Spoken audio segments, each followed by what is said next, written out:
말씀의 제목은 다시 오실 주님을 생각하면서 항상 기도하며 깨어 있으라입니다.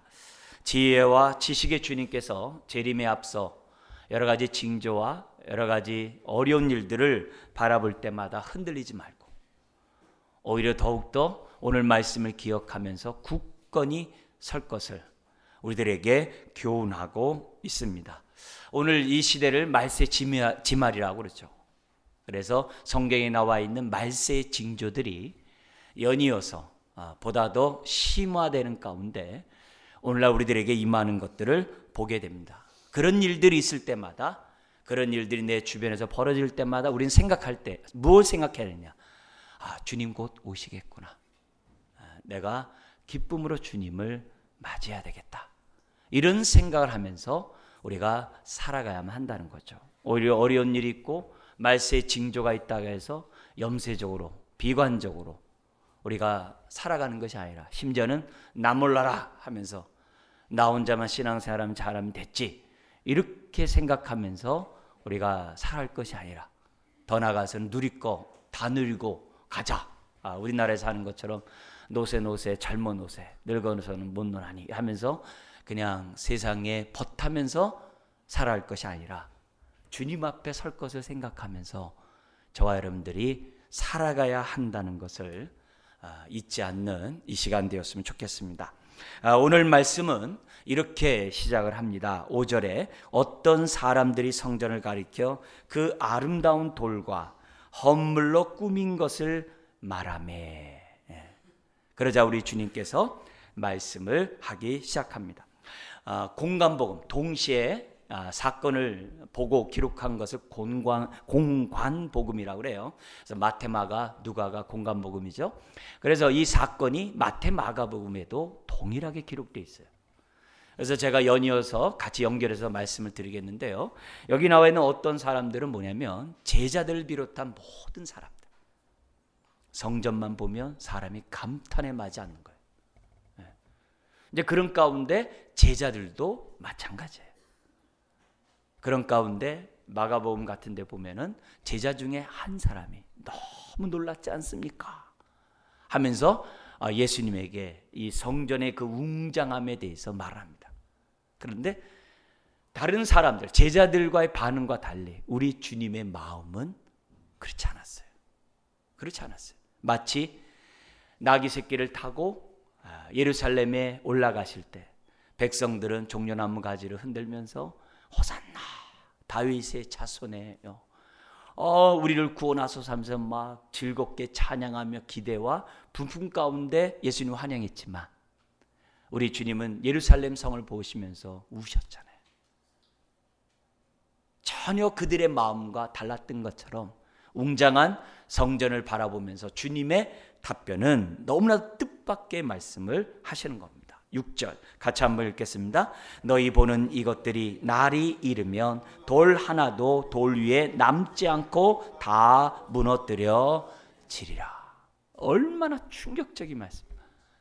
여러분, 우리와 달리 이스라엘 사람들은 성전이 무너지는 것은요 천지개벽이에요. 그들은 이미 오래전에 바벨론으로부터 성전이 무너진 것을 경험했어요.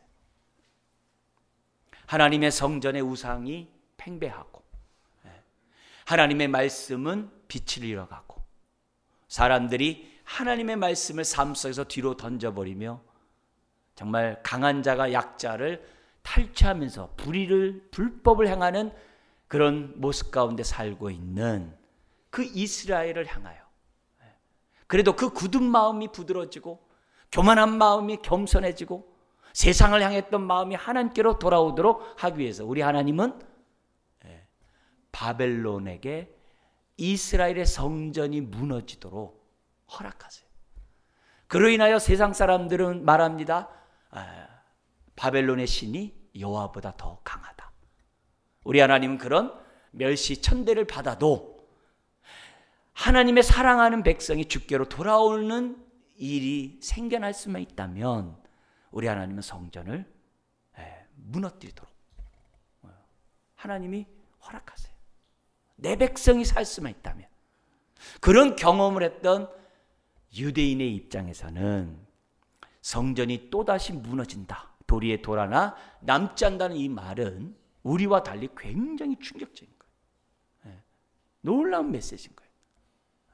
그런데 주님이 성전이 무너진다 이 말 앞에 제자들은 의심하지 않았어요.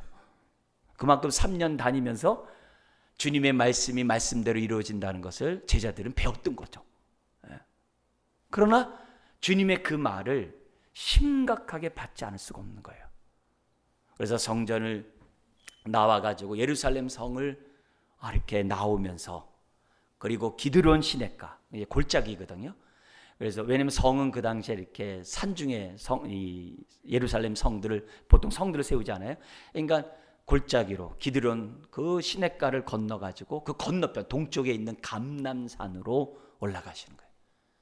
그래서 다른 공간복음에 보면 우리 주님이 감람산에서 성전을 마주 대하며 앉으셨을 때 제자들이 오늘 이 7절의 말씀을 하는 것으로 기록되어 있어요. 뭐냐면 그들이 물어 이르되 라삐여, 선생님이요, 그러면 어느 때에 이런 일이 있겠사오며 이런 일이 일어나려 할 때에 무슨 징조가 있사오리까? 때와 징조, 그때가 언제인지 알려주십시오. 우리 성경은 그들이 되어 있는데요, 다른 복음에는 정확히 얘기해요. 베드로와 요한과 야고보와 안드레. 베드로와 안드레는 형제고 요한과 야고보는 형제잖아요. 그래서 이 네 사람이 예수님에게 묻는 거예요. 그렇다면 이 얘기는 무슨 얘기예요? 그것도 물을 때 그냥 큰 소리로 묻는 게 아니라 조용히 물었다 그래요. 그러니까 너무 충격적이었다 이 말이에요. 너무 충격적이었다.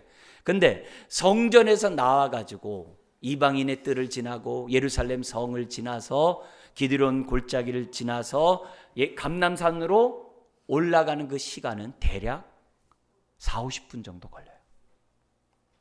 보통 사람이 40-50분 정도 걸려요. 그러면 그 기간 동안에 지금 다른 제자들은 무슨 얘기하는 거예요? 주님의 그 말이 충격에 빠져가지고 아무 말 못하고, 그리고 같이 주님의 뒤를 따라가면서 묻는 거죠. 도대체 저 말이 무슨 말이냐? 저 말이 무슨 말이냐? 주님 무너진다고 했는데 이게 도대체 무슨 말이냐? 하면서 제자들이 웅성웅성하면서 자기들 나름대로 그 얘기를 했다는 거예요. 근데 그런 가운데 제자들의 대표격인 베드로를 비롯한 요한, 야고보, 안드레가 주님에게 묻는 거죠. 조용히. 주님, 때와 우리에게 징조를 알려주십시오.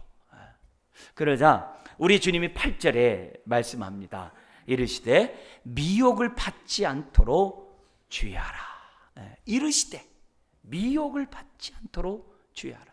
종말에 이런 어려운 일들이 있고 이런 징조가 보일 때 너희들은 그것 때문에 두려워하거나 무서워하거나 자포자기하거나 그러지 말고, 오히려 이런 징조가 있을 때 주님의 말씀을 기억하라는 거예요. 오늘의 우리에게 주신 이 말씀을 기억하면서 흔들리지 말고 미혹당하지 말고 정말 주님이 주신 그 말씀대로 주님이 가신 그 길을 믿음 가운데 따라가라.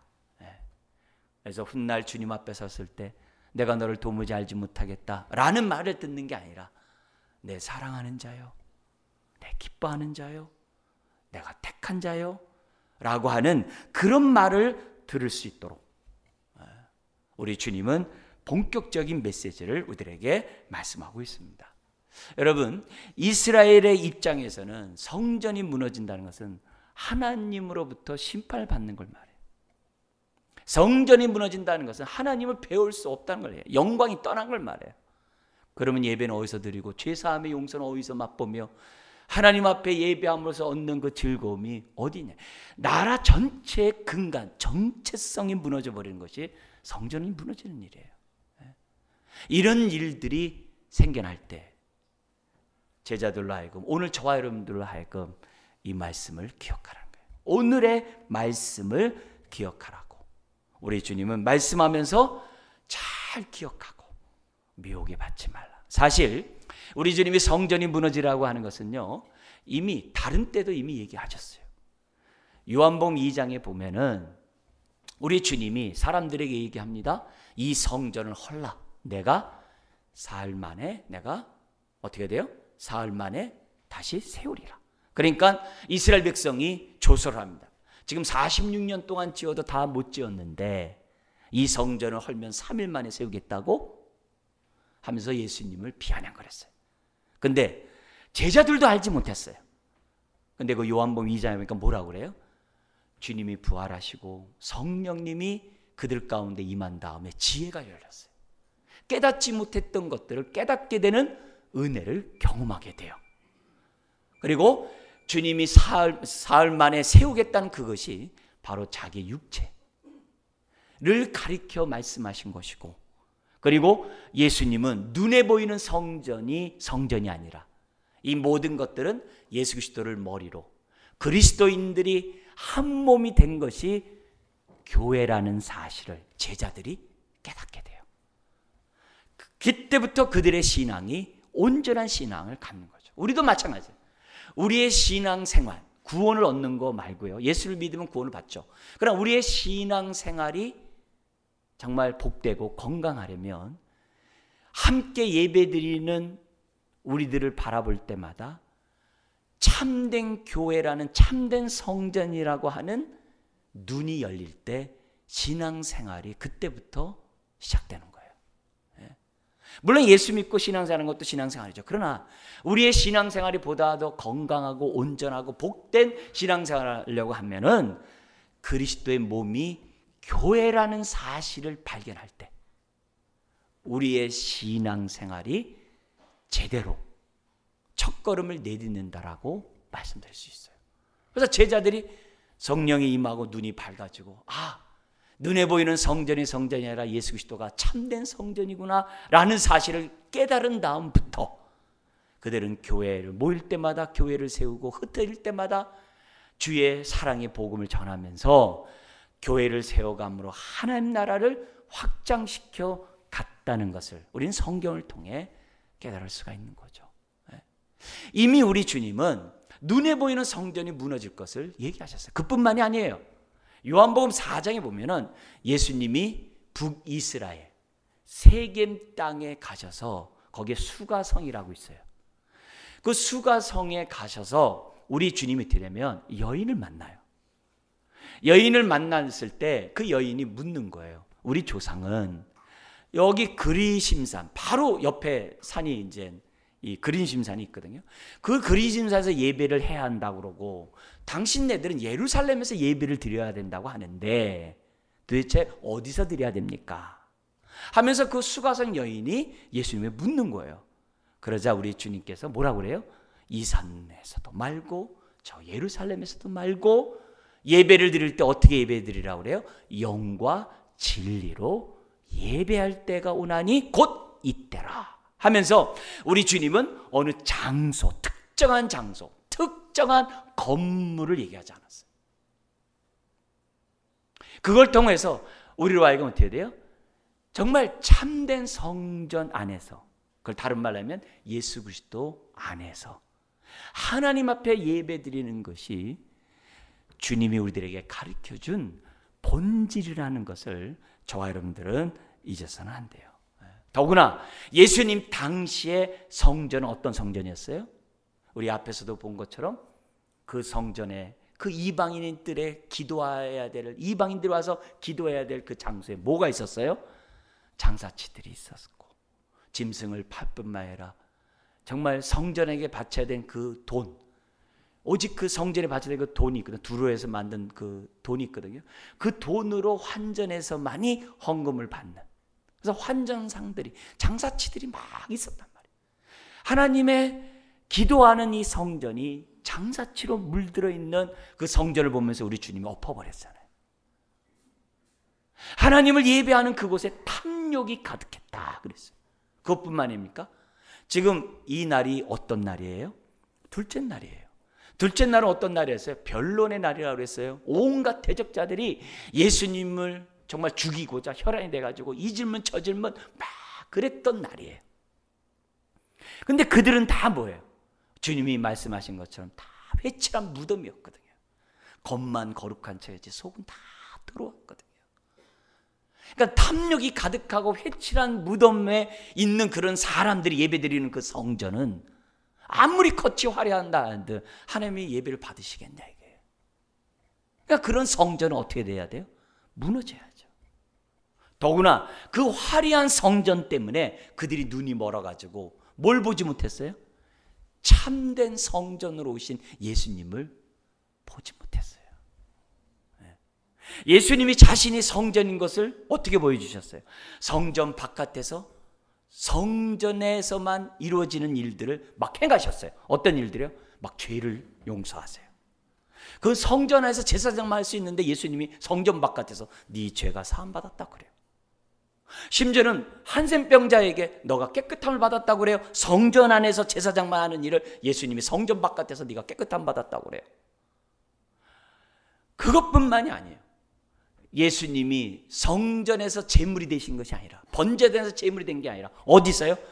성문 밖, 영문 밖, 골고다 언덕에서 예수님이 제물이 되셨어요. 성전 바깥에서. 예수님의 삶 전체가 성전 바깥에서 얼마나 많은 구원의 역사들을 이룬지 몰라요. 근데 안타깝게도 이스라엘 사람들은 화려한 성전을 봄으로 뭘 못 본 거예요? 참된 성전을 볼 수가 없었어요. 오히려 죽였어요. 참된 성전이 예수 그리스도를 못 보니까 어떻게 돼요? 참된 하나님을 볼 수가 없는 거죠. 그러니까 우리 하나님께서는 하나님 앞으로 나아오는데 방해되는 이 화려한 성전을 내버려 둘 수 있겠냐 이게. 돌 위에 돌 하나도 남지 않는 거죠. 왜요?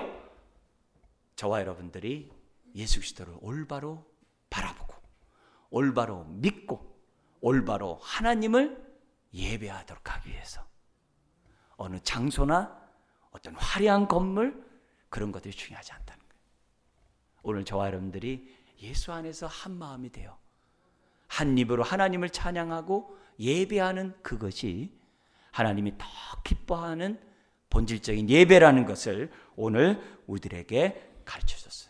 자, 그러면서 이 때와 징조에 대해서 얘기하면서 무슨 얘기를 하냐면 재림 얘기를 겸하여 말씀해요.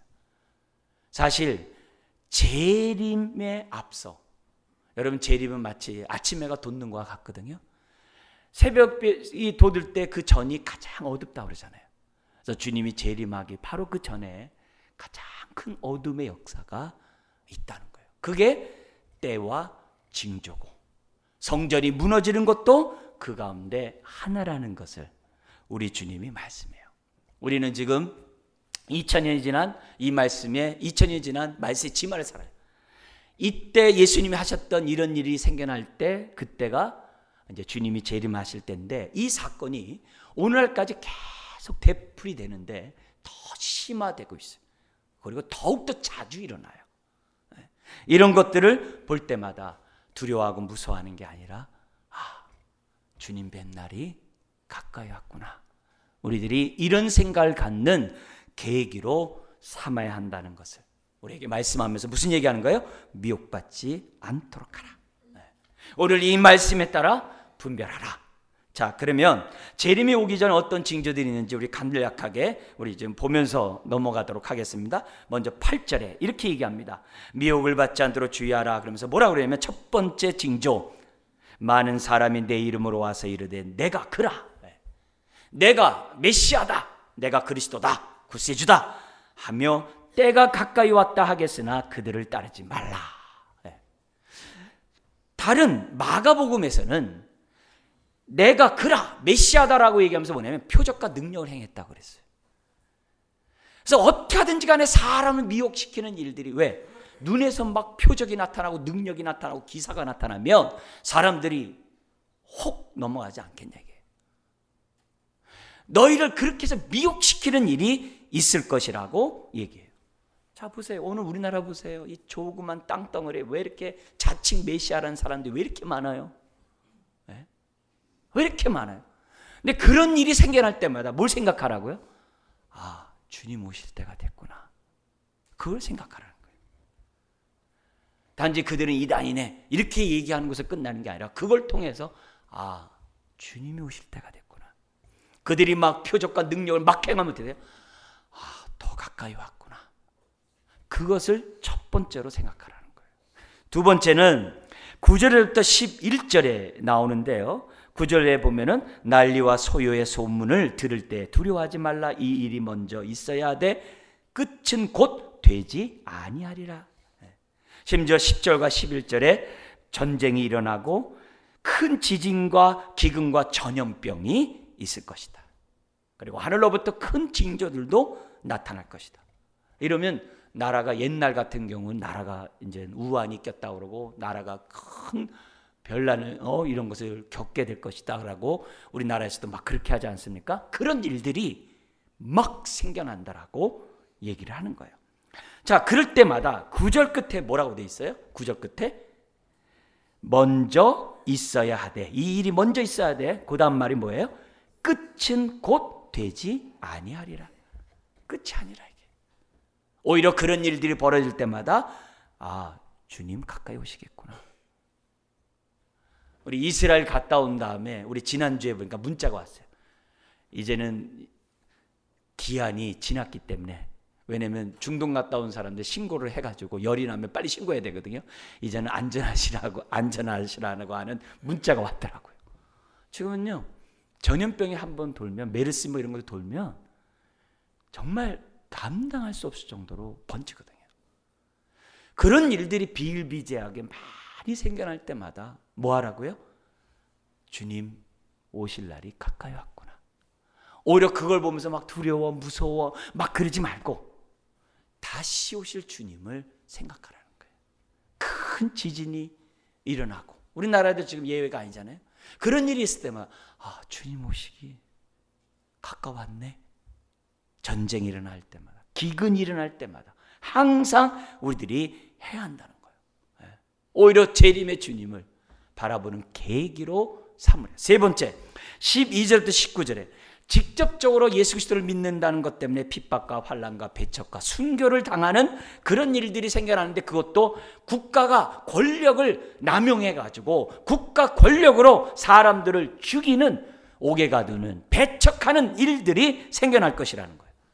이게 초대교회만 있는 게 아니라 로마 시대만 있는 게 아니라 역사가 진행되면서요 점점 더 강화됐어요. 여러분, 오늘날 2019년을 살아가는 오늘날은요 더 강화되어 있어요. 로마 시대보다 더 핍박이 더 많아요. 죽는 사람이 더 많아요. 더 많아요. 우리가 생각 없이 이렇게 지나서 그렇지 통계 숫자를 보면은 더 많아요. 얼마나 많은 사람들이 예수 그리스도를 믿는다는 이름으로 핍박을 당하고 배척을 당하고 환난을 당하는지 몰라요. 북한에서도 북한 전문 이렇게 선교하는 그 단체 보고를 얘기하면 정치 수용소에 5만 명의 기독교인들이 지금 고통을 당하고 있대요. 얼마나 끔찍한 일들이 벌어지고 있는지 몰라요. 그러면서 데살로니가는 뭐라고 하냐면은 집단적인 배교가 일어나는 사건이 벌어진대요. 아직 집단적으로 국가적으로 배교하는 일들은 안 나타나잖아요. 그러니까 핍박이 있을 때마다 어느 이렇게 좁게 일어나는 그런 일들이 생겨나는데, 그때마다 아, 오실 때 됐구나. 우리나라에도 일제 강점기 때 끔찍한 일이 벌어졌죠. 뭐냐면은 집단적으로 종교가 다 뭐예요? 신사참배란 거예요. 이런 일이 벌어질 때마다 생각하라는 거예요. 아, 가까이 오셨구나. 그러니까 지금 막 자칭 그리스도네 메시아네 이런 사람들이 막 생겨나는 거예요 지금. 예? 우리나라 그렇게 막 일어나는 거예요. 우리나라만 그랬어요? 다른 나라도 마찬가지죠. 예? 어마어마한 일들이 생겨나요. 자, 이런 일이 있을 때 14절부터 19절 오늘 위로의 말씀을 주님이 하십니다. 단지 재림만 바라볼 것이 아니라 하나님이 우리와 함께 하시겠대요. 그래서 한 예로 14절 15절에 보면 이렇게 되어 있습니다. 그러므로 너희는 변명할 것을 미리 궁리하지 않도록 명심하라. 내가 너희의 모든 대적이 능히 대항하거나 변박할 수 없는 구병과 지혜를 너희에게 주리라. 이게 뭐냐면 예수 그리스도를 믿는다는 것 때문에 재판에 넘겨진다는 거예요. 그래서 재판을 받고 순교를 당하고 재판을 받고 모든 것들에 추방당하는 그런 일들이 생겨난다는 거예요. 근데 그때 오히려 뭐예요? 예수님을 전할 수 있는, 변론할 수 있는 기회로 삼으라는 말이에요. 그래서 바울이 고린도 지역에 선교를 하다가 유대인들의 고소로 인해서 재판을 받게 됐어요. 근데 그 고린도 지역의 총독이 딱 보니까 굉장히 지혜로운 사람이에요. 그건 종교지 정치가 아니네요 해가지고서 바울에게 뭐냐면, 유대인의 그 종교적인 건 너희들끼리 해결하시고 이 사람을 갖다가 국가에서 벌을 줄 명분이 없다 해서 풀어줘요. 그래서 바울이 고린도 지역에서 정말 2년 동안 목회를 하면서 교회를 세워가는데 큰 도움이 돼요. 그게 사도행전에 나와요.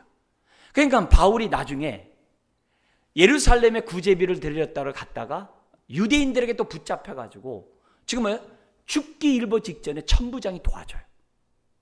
천부장이 도와주는데 그 천부장은 뭐냐, 돈을 거금을 줘서 시민권을 받았는데 사도 바울은 뭐냐, 난 태어날 때부터 로마 시민이요 해가지고 그 당시 로마 시민이 매 맞으면요 그 지역에 있는 사람들은요 큰일 납니다. 로마 시민이 이방 사람들에게 뭐 돌 맞아 죽었다든가 매 맞았다 그러면요 그건 큰일 난 일이에요. 그러니까 천부장이 두려워가지고 그 당시 가이사라 수도로 바울을 압송한 거예요. 보호해준 거예요. 그래서 거기서 재판을 받아요. 재판을 할 때 바울은 무죄예요. 그래서 왕은 당연히 풀어줄 수밖에 없는 거예요. 그 당시 총독은. 근데 바울이 옛날에 고린도 경험이 있었거든요. 내가 로마 황제에게 예수를 변론하리라 해가지고 항소를 해요. 왜? 로마 시민권자니까. 그래서 로마 황제가 기독교 괜찮아 이렇게 공인을 받으면 자유롭게 로마 시대에 복음을 전할 수 있을 것이라고 바울은 생각했던 거예요. 그래서 항소를 하는 거예요. 나 황제에게 심판하겠어. 저 재판을 내가 청하겠어. 그러니까 총독이 그러는 거예요. 당신 하지 않았으면, 재판을 청하지 않았으면 무죄로 석방될 터인데. 그건 좁은 인간의 생각이고 바울은 원대한 꿈이 있었던 거예요. 그래서 바울은 변론할 때도 그거 그러잖아요. 총독이. 또 거기 있던 그 왕이 그러잖아요. 너가 나를 갖다 지금 그리스도인 삼으려고 하느냐? 재판받는데 전도의 기회로 삼았다 이 말이에요. 그 얘기예요. 14절 15절 그러지 말라 이게. 심지어는 16절에서부터 18절에 이렇게 얘기합니다. 심지어 부모와 형제와 친척과 벗이 너희를 넘겨주어 너희 중에 몇을 죽이게 하겠고 또 너희가 내 이름으로 말미암아 모든 사람에게 미움을 받을 것이나 18절 같이 읽겠습니다. 너희 머리털 하나도 상하지 아니하리라. 하나님 나 지켜주는데 그 얘기가 아니라 머리털 하나 상치 않음을 통해서 뭐예요? 주님이 이렇게 하셨습니다. 증언하라 이 말이에요. 구약에서는 느부갓네살 왕이 자기를 섬기지 않는 다니엘의 세 친구를 분물불에 집어넣었어요. 근데 느부갓네살 왕의 눈을 딱 보니까 세 사람을 집어넣는데 네 사람이에요. 끄집어내 보니까 그들을 거기에 집어넣었던 간수는 불타 죽었는데 4명은 머리털 하나 상치 않는 모습으로 나온 거예요. 거기서 느부갓네살 왕이 하나님은 살아계시구나 하면서 하나님을 높여요. 머리털 하나 상치 않는다는 이 얘기는 하나님 나 사랑하나 보네 이런 얘기하는 게 아니라 그걸 넘어서 주님은 나와 함께 하십니다. 주님은 지금도 살아계십니다. 그런 증언을, 간증을 하라고 우리에게 말하는 거예요. 그만큼 핍박이 있을 때 두려워하지 말라 이게. 내가 너와 함께 하리라. 오히려 기회를 사서 주님을 증거하는. 그래서 너희가 19절 너희의 인내로 너희 영혼을 얻고 다른 사람의 영혼을 얻을 수 있는 기회를 삼으라고 말씀하는 거예요. 그래서 핍박을 받을 때 주님 오시겠구나. 더 나아가 네 번째 20절에서 24절에 돌 위에 돌 하나 남지 않겠다고 하는 그 예루살렘의 멸망에 대해서 직접적으로 우리 주님이 말씀을 해요. 그래서 20절 너희가 예루살렘이 군대들에게 에워싸이는 것을 보거든 그 멸망에 가까운 줄 알라. 적군이 침략을 하면 제일 먼저 수도부터 공격하잖아요. 수도를 점령하면 어떻게 돼요? 한양을 점령하면 그 나라는 지는 거거든요. 그죠? 지는 거잖아요. 그러니까 예루살렘이 먼저 이렇게 적군에게 포위를 당하는 것은 이미 정말 마지막 때가 온 거죠. 예루살렘이 무너지면 나머지는 다 추풍낙엽이죠. 그럴 때 예수님 말하는 거예요. 예루살렘이 군대들에게 에워싸는 걸 보거든 그 멸망이 가까운 줄 알라. 자, 그런데 그 당시 성전이 누가 세웠냐면 헤롯 대왕이 세웠고 그 자식들이 세워갔어요. 근데 이 성전이 언제부터 시작됐냐면 주전 19년서부터 성전이 세워졌어요.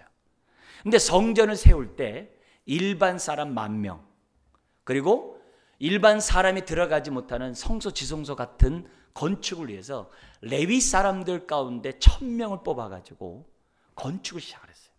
근데 건축을 할 때 그냥 건축한 것이 아니라 지성소부터 건축을 했어요. 그리고 성소를 건축을 해요. 그리고 나서 또 어떻게 돼요?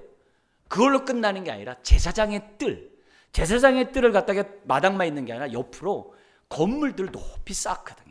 많은 방들을 만들어 놓고 그 제사장 뜰과 집들을 만들어요. 이렇게 각 방마다 만든단 말이에요. 몇 층이니까 그걸 만들어요.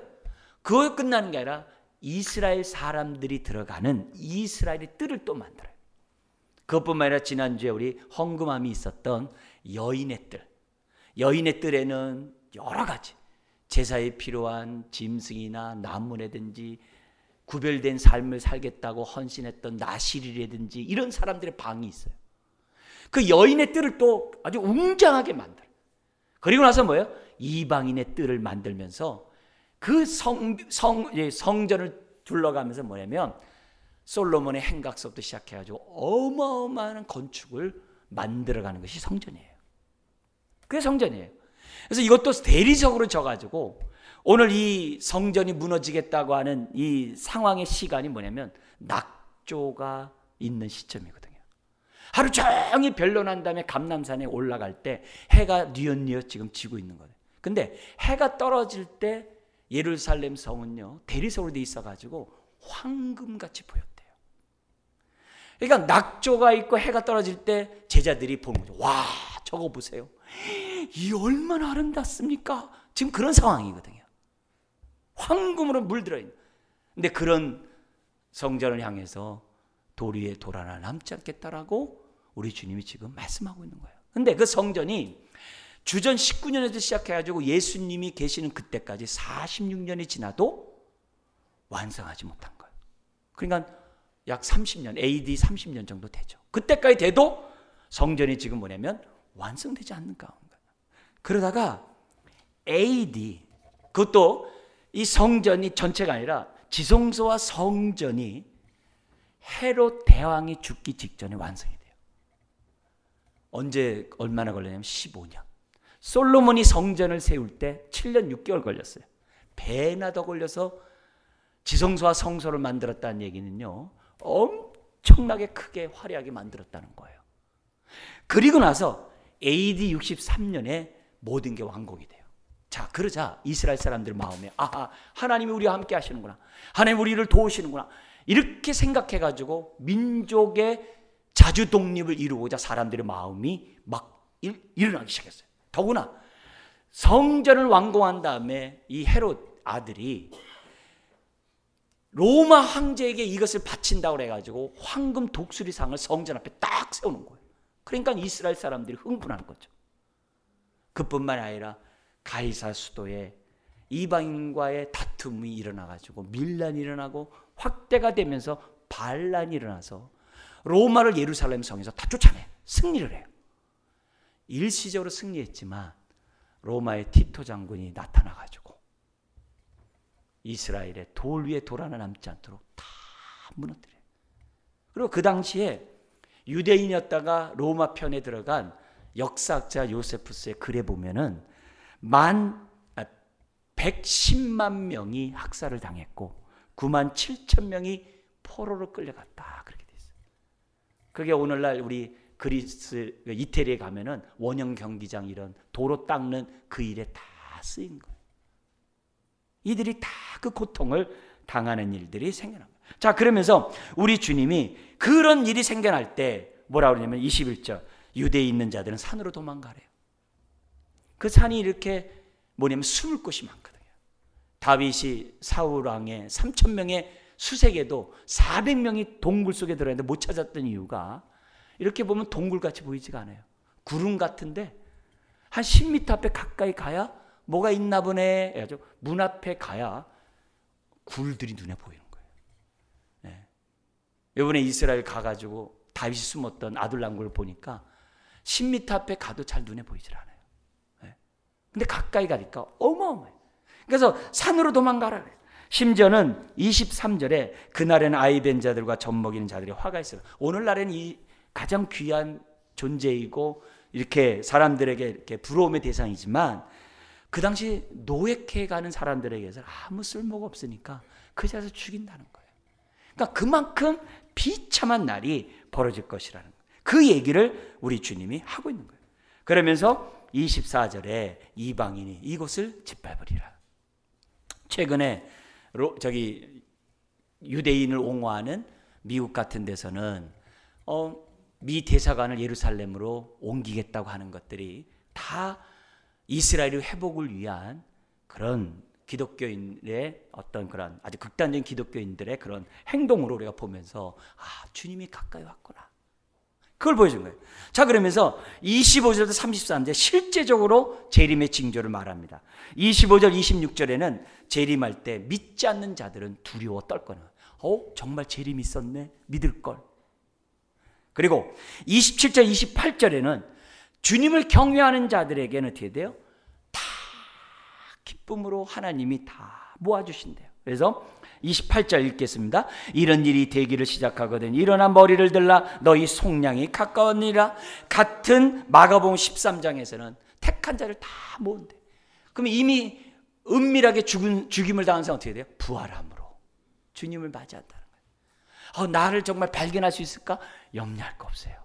우리 하나님이 한 영혼도 잃어버리지 않고 다 구원시키겠다라고 말씀되어 있어요. 그러면서 29절부터 31절까지는 갑자기 오는 것이 아니라 뭐예요? 징조가 있다. 여러분, 재림은 은밀히 오지 않아요. 공개적으로, 동시다발적으로 우리나라에서뿐만 아니라 저 아르헨티나에 있는 사람도 동시에 볼 수 있도록 임하세요. 근데 어떤 사람이 내가 그리스도야, 그건 다 가짜라는 거예요.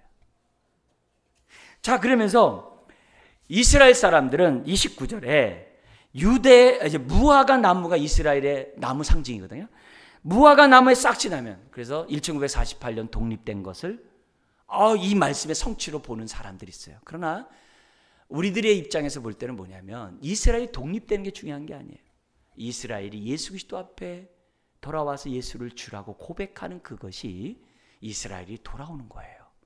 그래서 로마서 9장에서 11장에 뭐라 그러냐, 먼저 이스라엘에 전했던 복음이 그들이 거절하니까 이방인이 믿게 되고 이방인의 충만한 숫자가 된 다음에 이스라엘이 집단적으로 예수 앞으로 돌아오겠다라고 되어 있어요.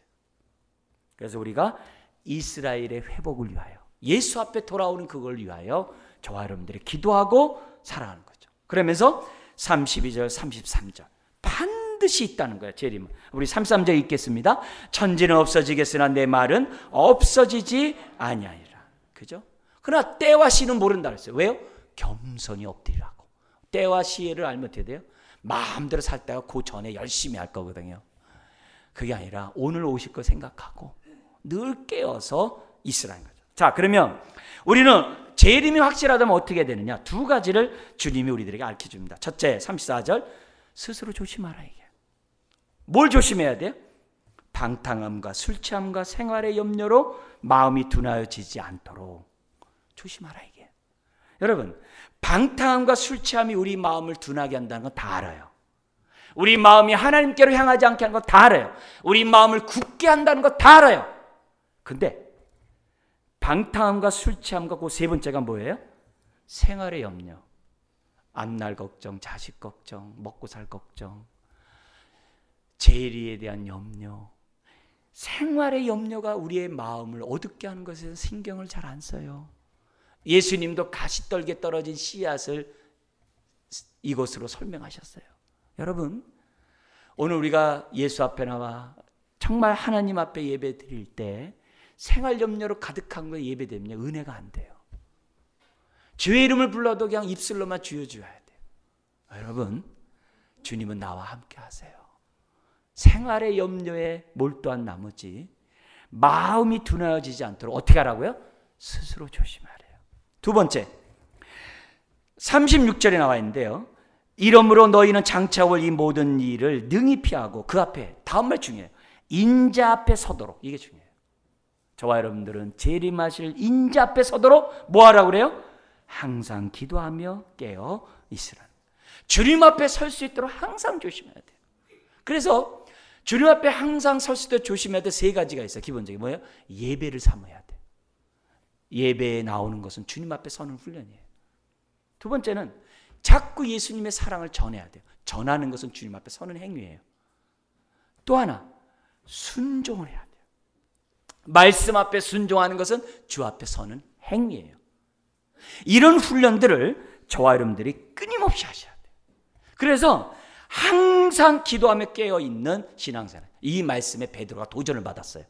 그래서 이 말씀을 성도들이 듣기 쉽게 베드로전서, 제 이름을 기다리면서 어떻게 살아야 되는지를 세 가지 명령을 했어요. 첫째는 하나님이 거룩한 것처럼 순종함으로 거룩하십시오. 둘째, 이 땅에 살아갈 때 나그네 의식을 가지면서 구별된 삶을 세속에 물들지 않도록 구별되십시오. 세 번째, 주님이 우리에게 서로 사랑하라는 계명을 줬으니 그 계명에 순종하십시오. 그것이 항상 기도하며 깨어있는 자의 삶이라고 말씀하십니다. 말씀을 마치겠습니다. 여러분, 훗날 주님 앞에 섰을 때 나 너 누군지 모르겠는데 저요 선지자 노릇도 하고요, 예수님으로요 능력도 행했고요, 귀신도 쫓아냈는데요, 난 몰라요? 나 너 누군지 모르겠다. 불법을 행하는 자들아 내게서 떠나라. 오늘 우리들이 주님 앞에서는요 겉으로 나타나는 것들이 중요한 게 아니에요. 우리의 심령이 하나님께 향해야 돼요. 우리의 심령이 거룩한 성전이 돼야 돼요. 다른 거 아니에요. 그런 모습을 저와 여러분들이 가질 때 우리는 훗날 주님 앞에 설 때 잘했다 칭찬 듣는 자녀가 될 줄 믿습니다. 기도하겠습니다.